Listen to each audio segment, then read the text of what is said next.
मुंबई के कांदिवली पश्चिम चारकोप में Ekta Nagar housing society MHADA की बिल्डर द्वारा रीडेवलपमेंट किया जा रहा है। पिछले 20 सालों से सोसाइटी के लोग भटक रहे हैं, लेकिन अभी वहां के लोगों को न्याय नहीं मिल रहा है। बिल्डर की मनमानी और जालसाजी से जनता परेशान। स्थानिकों की शिकायत पर चारकोप विधानसभा के विधायक योगेश सागर साइट का विजिट करने गए, जहाँ पर बिल्डर के गुर्गों द्वारा विधायक योगेश सागर के साथ धक्का मुक्की की गयी। बिल्डर द्वारा मनमाना तरीके से गुण प्रवृत्ति के बाउंसर बैठाए गए हैं, जो स्थानिकों के साथ हाथापाई करते रहते हैं, जिसके कई मामले कांदिवली पुलिस स्टेशन में दर्ज हैं। इस घटना के बाद विधायक योगेश सागर कार्यकर्ताओं के साथ कांदिवली पुलिस स्टेशन पहुंचे, जहां पर बिल्डर के गुर्गों पर मामला दर्ज करने की मांग की। चारकोप एकता नगर, चारकोप कांदिवली एकता नगर सहकारी गृह निर्माण संस्था जो पिछले 20 साल से रखड़ा हुआ प्रोजेक्ट है, उस प्रोजेक्ट को कब्जा करने के लिए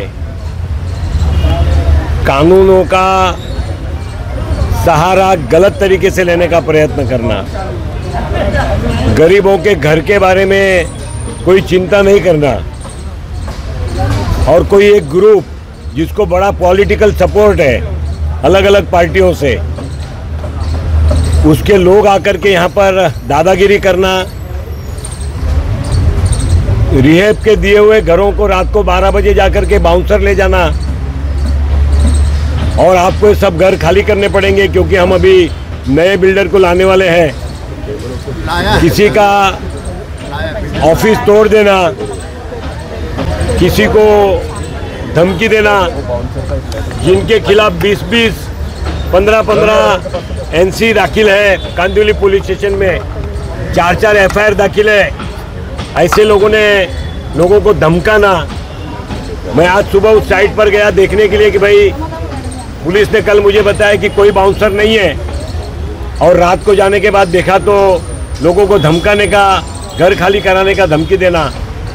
और जब मैं साइट पर जाकर के वहाँ पर कोई नाला सोपारा से, कोई जोगेश्वरी से, कोई पवई से, कोई मालवनी से हमारी मुस्लिम बहनों को ला करके बिठाना, और उस मुस्लिम बहनों को कोई मालूम नहीं है वो कहाँ की है, क्यों रिकॉर्ड के लिए यहाँ लाई गई है, तोड़ दिया साहब।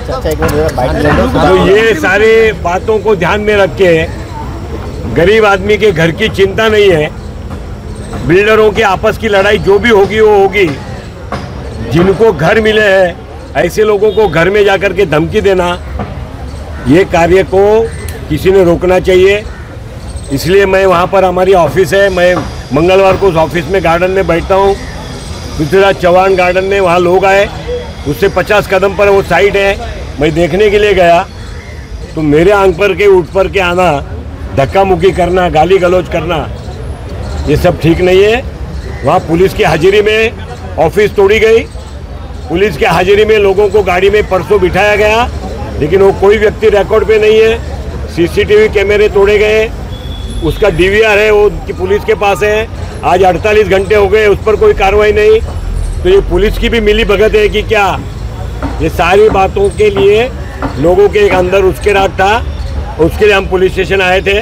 जिनके खिलाफ बार बार कंप्लेंट है, जिनके खिलाफ काम नहीं करने देने के लिए लोगों के ऊपर प्रेशर है, और जो बिल्डर ने भाड़ा नहीं दिया है उसके खिलाफ भी कार्रवाई होनी चाहिए। जो बिल्डर ने घर तोड़ करके लोगों को बेघर किया है और लोगों के घर नहीं देने के बावजूद और अपनी साइट को पकड़कर बैठना चाहता है, उसके खिलाफ भी कार्रवाई होनी चाहिए।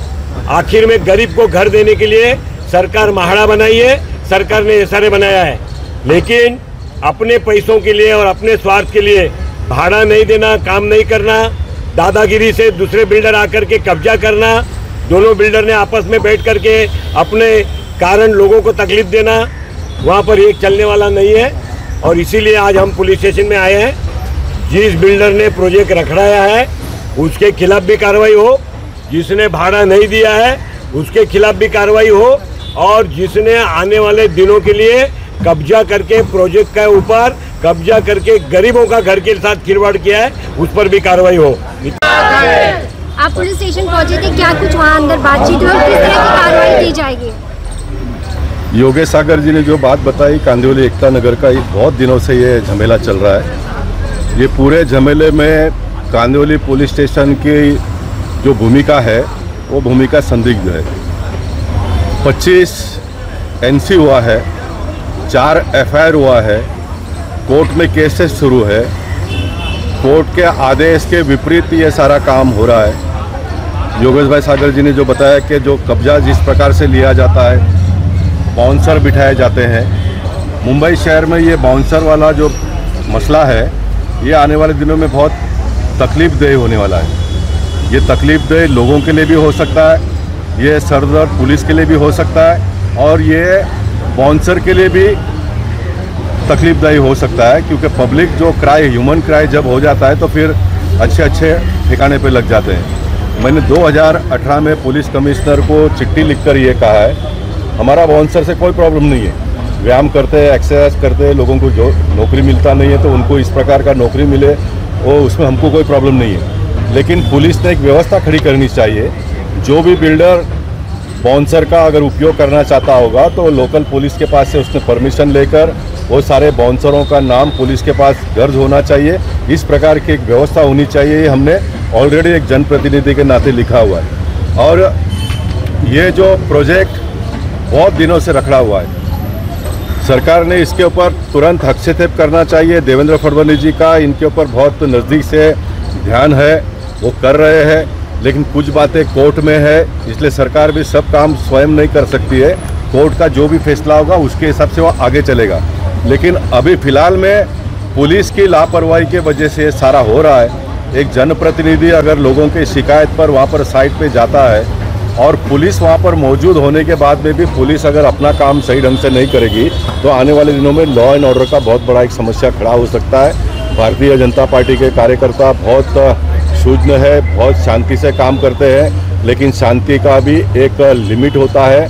वो शांति का हमारा ये पुलिस के लोग अंत न देखे, इतना ही मुझे यहाँ पर कहना है। और योगेश भाई ने जो कुछ बातें बताई है उसका 100% मैं समर्थन करते हुए, बिल्डर का अगर गलत हो तो बिल्डर के ऊपर कार्रवाई करे, जो गलत बिल्डर आकर इस प्रकार का एंक्रोचमेंट करने का प्रयास करता है उनके ऊपर कार्रवाई करे। पुलिस जो सोसाइटी के दो लोग जो लड़ते हैं आपस में, वो सोसाइटी के लोगों में भी कुछ कमियां और खामियां होगी तो पुलिस अपना कानून के साथ पूरा काम करे, उसमें हम दखलंदाज नहीं करेंगे। लेकिन लॉ एंड ऑर्डर बिगाड़ने का कोई काम करेगा तो फिर निश्चित हम कार्यकर्ता के रूप में, जनप्रतिनिधि के रूप में हमारा इसमें इंटरवीन होगा। इतना ही मुझे यहाँ पर कहना है।